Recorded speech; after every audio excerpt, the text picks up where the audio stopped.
Good afternoon, everyone. The president shows up. When the Trump administration arrives in a Democrat-run city engulfed in chaos, peace is restored, law and order is upheld. Washington, D.C., New York, Seattle, Portland, Minneapolis, Kenosha. All of these cities are Democrat-run. All of these cities have experienced anarchy, violence, and destruction in recent days, the opposite of a peaceful protest. This is the reality facing American cities and towns across the country. This is not hypothetical. These are real people and real lives that have been impacted. Portland Mayor Ted Wheeler rejected federal law enforcement in an irrational and tone-deaf letter. Mayor Wheeler might have thought he put political points on the board, but the very next day, a protester was shot and killed on the streets of his city. Before the Trump administration took action in Kenosha, businesses were burned, property damaged, and chaos was rampant. Then, nearly 1,000 National Guard troops and 200 DOJ personnel were deployed at the request of local officials. President Trump showed up, and law and order arrived. Nationally, according to the DOJ, 300 have been arrested and 302 charged amid riots and unrest. Democrats are late to the game. I've stood behind this podium and highlighted this issue for months. While this president is always willing to show up, it is incumbent on Democrats to step up. Invite federal law enforcement in. We stand ready. Do not tolerate anarchy, violence, and destruction. Rioting is not right. Secure your streets. President Trump will visit Kenosha, Wisconsin tomorrow. This president will show up. He will go to cities where Americans are hurting. And with that, I'll take questions. Kayleigh. So he's going to Kenosha tomorrow. Does the president have any plans currently to meet with Jacob Blake's family? Currently, the plans are to meet with local law enforcement and some business owners, and he'll survey the damage. But there will be more detailed plans forthcoming that are announced. Okay, so no, he's not scheduled to meet with them. Not currently. And I know that there's been outreach from the White House. Who has the White House reached out to in Jacob Blake's family, and why has there not been able to been a connection made since he was shot and hospitalized? So I refer you to what the Chief of Staff's office has tweeted. They've detailed that outreach, and part of it has been to the pastor and part of it directly to the family. Yes, Ben. Kayleigh, the president was asked on Friday if he thought the shooting of Jacob Blake was justified, and he said that he didn't like the sight of it, but that he was going to learn more about it. Now that a couple of days has passed, does the president think this shooting was justified or unjustified? I'd refer you back to the president's remarks. There's an investigation ongoing, so I spoke to him earlier, and he was not willing to weigh in more than he had, but he'll have a briefing this afternoon that you can ask him more about. So based on what he's seen, he doesn't have any further thoughts on whether that's appropriate. I'd refer you back to his comments over the weekend and just say there's an ongoing investigation. Just one other thing. Does the president condemn the actions of Kyle Rittenhouse, who is accused of shooting some of the protesters? The president is not going to, again, weigh in on that. You can ask him this evening. He may weigh in further, but at the moment, he's not weighing into that. Yes. Why did the president like a tweet that said the alleged shooter Kyle Rittenhouse was a good example of why I decided to vote for Trump? Can you help us understand?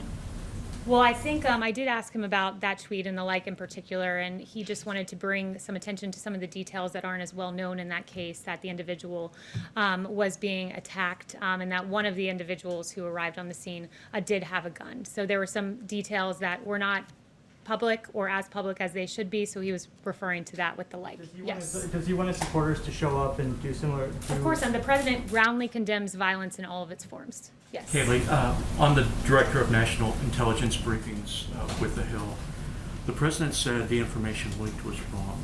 So if that's the case, how can it be considered sensitive information? The president, are you referring to the July 31st briefing?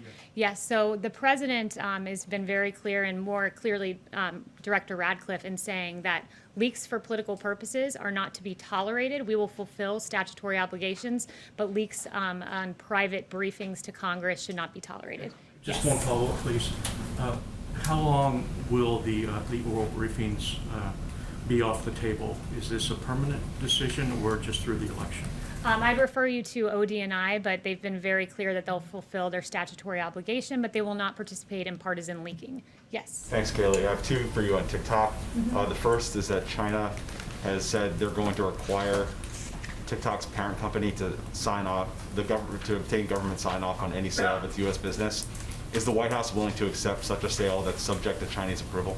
Negotiations are ongoing on a sale of TikTok, so we are not going to get in the way of those negotiations by providing comment on this. But the administration is committed to protecting the American people from all cyber-related threats to critical infrastructure, public health and safety.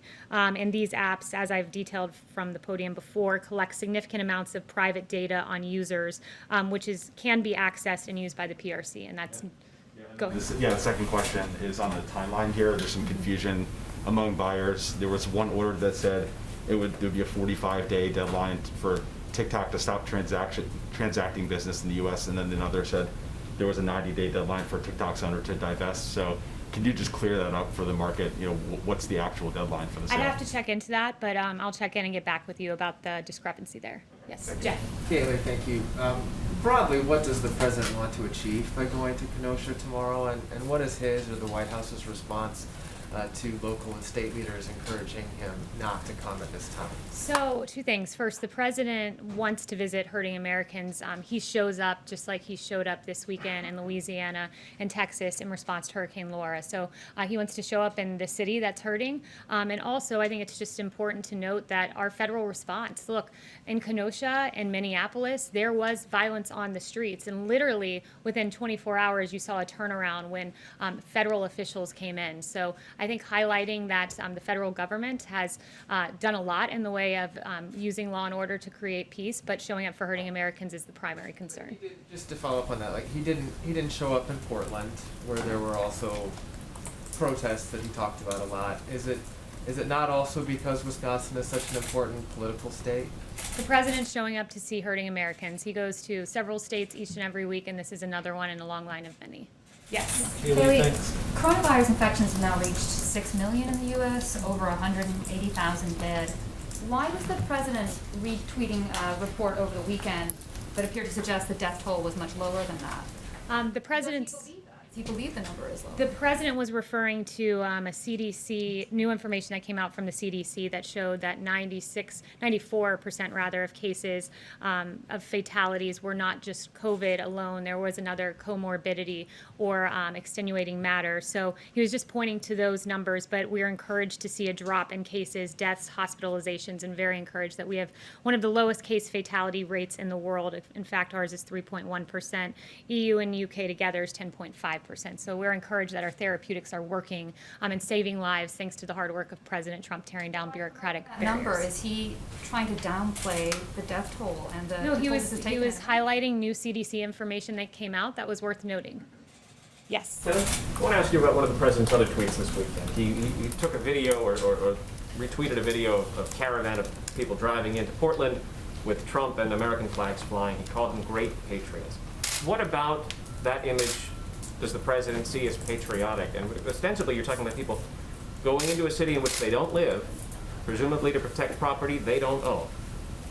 What's patriotic about that activity? The president was highlighting that these were good Americans going in to peacefully be a part of a protest and show their voice. And that's what he was noting by the tweet and highlighting the video, which he routinely does. What about the video of them scuffling, shooting paintballs at people, getting in the mix with people? Is that patriotic activity? I don't think the president's seen that video, nor have I. But if you're going to ask about paintballs, it's incredible that for 90 days I've stood at this podium talking about officers who have been lasers flashed in their eyes in an attempt to blind them, commercial grade fireworks being thrown at them, a church right out here burning down, the people that were harassed and yelled at, Senator Rand Paul, Dan Bongino, right out here.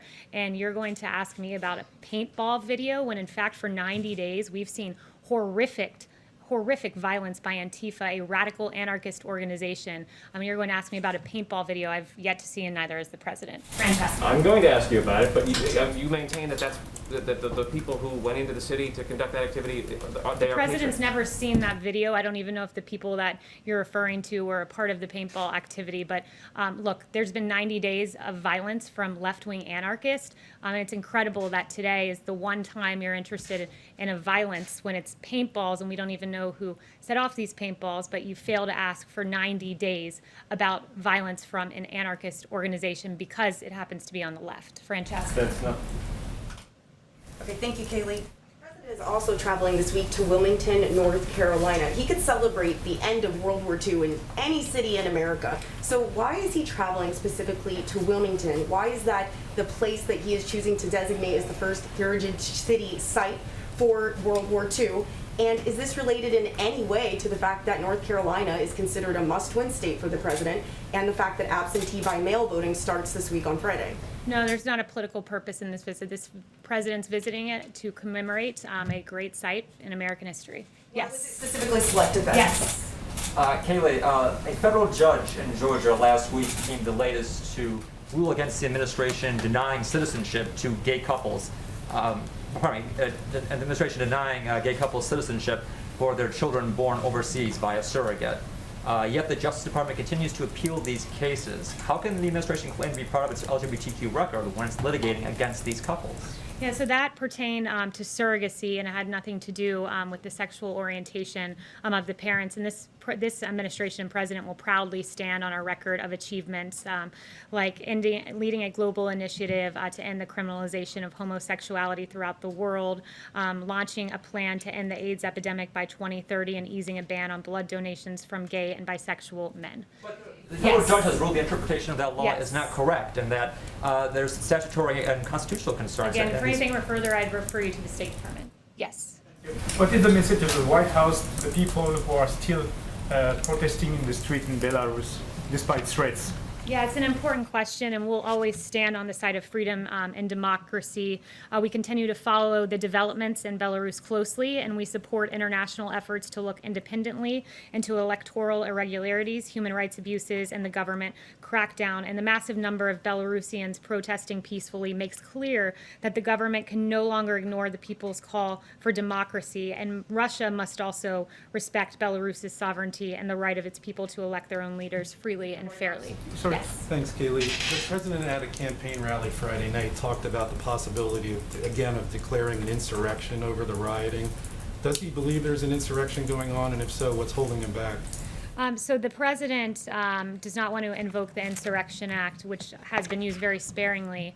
But what he does want is to help these cities where he can. And when you see Kenosha, when federal forces came in, there was peace in Minneapolis. And in both of those cases, it was at the invitation of the governor. So we want to work collaboratively with Democrat mayors and governors. They, after all, do hold the police power as embedded in the Constitution to control their streets. But we, as a federal government, are willing to supplement. You mentioned the person who was killed in Portland last weekend. He was a Trump supporter. Does the president feel like Portland right now is too dangerous for his supporters? Should they stay away from the city?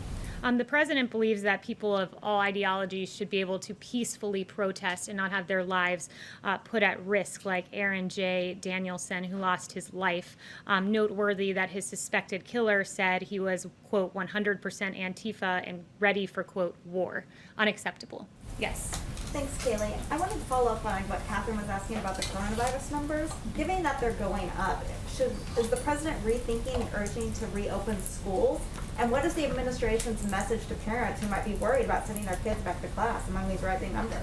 So first of all, there's been a drop in cases, deaths, and hospitalizations. In fact, since the peak in July, we saw a 38% decrease in the 7-day average of cases. So numbers are going down. It's paramount that students have the option to go back to school, that parents have a choice to send their kids back to school.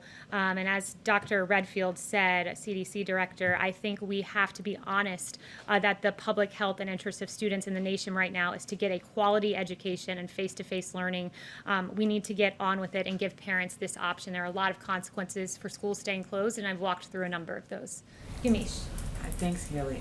Two quick questions. The first is Kellyanne Conway, sorry for my voice being a little scratchy, but no worries. Kellyanne Conway said the more chaos and anarchy and violence reign, the better it is for the very clear choice of who's best on public safety and law and order. Does this president, is he rooting for more violence for the political benefit? That's what Kellyanne Conway's quote is suggesting. Democrats say that the president thinks violence works in his political favor. Absolutely not. He is not rooting for more violence in the slightest. And in fact, I would note that under his administration, we saw violent crime nationwide decrease in both 2017 and 2018 after rising during each of the two previous years. We're encouraged that Operation Legend is working. In Kansas City, violence has been cut by a third. In Indianapolis, we've gotten 49 guns off the streets in 2 weeks that were related to gun violence. And helps make his case for re-election? no one wants to see the violence that we've seen in our cities, where after 2 years of coming down under President Trump in Portland, you have a 650% increase in murders. In Seattle, you had the first 8-month totals of murders almost surpassing the entire amount in 2019. And this is because of the defund the police movement. This is because of the criticism of our police officers and the drawing down of funds for these officers. No one wants to see this, which is why the president is fighting against that movement, and it's why he's fighting for a robust Operation Legend response that's proved successful so far. Why hasn't the president just said Americans shouldn't be taking their own weapons to try to protect the buildings and condemning the idea of people kind of deputizing themselves? And does this White House believe that citizens should stop showing up to cities, especially the ones they don't live in, to have guns to protect buildings? This White House believes our police should be fully funded. We should have more police rather than less. We shouldn't criticize our police because it is our police officers who are responsible for taking to the streets and protecting us. And when they're called cancers by Congresswoman Ilhan Omar, when they're compared to the KKK by a current sitting vice presidential candidate, it's appalling, it's despicable. We need to fund our police officers because they should be the ones out patrolling the streets. Yes, Chanel. Thank you, Kayleigh. What is the president's position on victims, families, businesses, as a result of these riots, suing Democrat-run cities? Would he support them if they were to band together and do so? I haven't spoken to him about that specifically, but certainly what you're seeing is it is Democrat cities where you're seeing all of these numbers increase. When you look at, I just noted to Yamiche, Portland, Seattle, Philadelphia, Minneapolis, Chicago, New York City, these have all seen anywhere from a 33% spike in the murder rate to a 277% increase in 1 month alone in New York City. It's appalling, and it is Democrat governors and mayors and lawlessness that they're allowing to prevail. When federal forces come in, the situation changes, and it's so interesting to me to see Democrats who once disparaged, who ignored the violence, I should say, all of a sudden caring about it. But let's not forget what they said previously. Speaker Nancy Pelosi downplaying the violence rocking U.S. cities, ignorantly saying people will do what they do. Jerry Nadler, when asked about Antifa, he said that was a myth that's being spread around Washington, D.C. It's not a myth. In fact, an Antifa individual took the life of an innocent Trump supporter in Portland. You have Rep. Ayanna Pressley saying that she wanted unrest in the streets. Chris Cuomo saying, show me where it says protesters are supposed to be peaceful. I'll give you an idea, Chris, it's the Constitution. Don Lemon saying, quote, the rioting has to stop, Chris, as you know, and I know it's showing up in the polls, it's showing up in the focus groups. It's the only thing right now that's sticking. So now all of a sudden, 90 days later, I from this podium have talked about law and order. The president has talked about law and order repeatedly, but because the polling has shifted, now it's time for the Democrats to deny what they said previously and all of a sudden focus on law and order. I'll leave you with this. That's like the arsonist blaming the firefighter.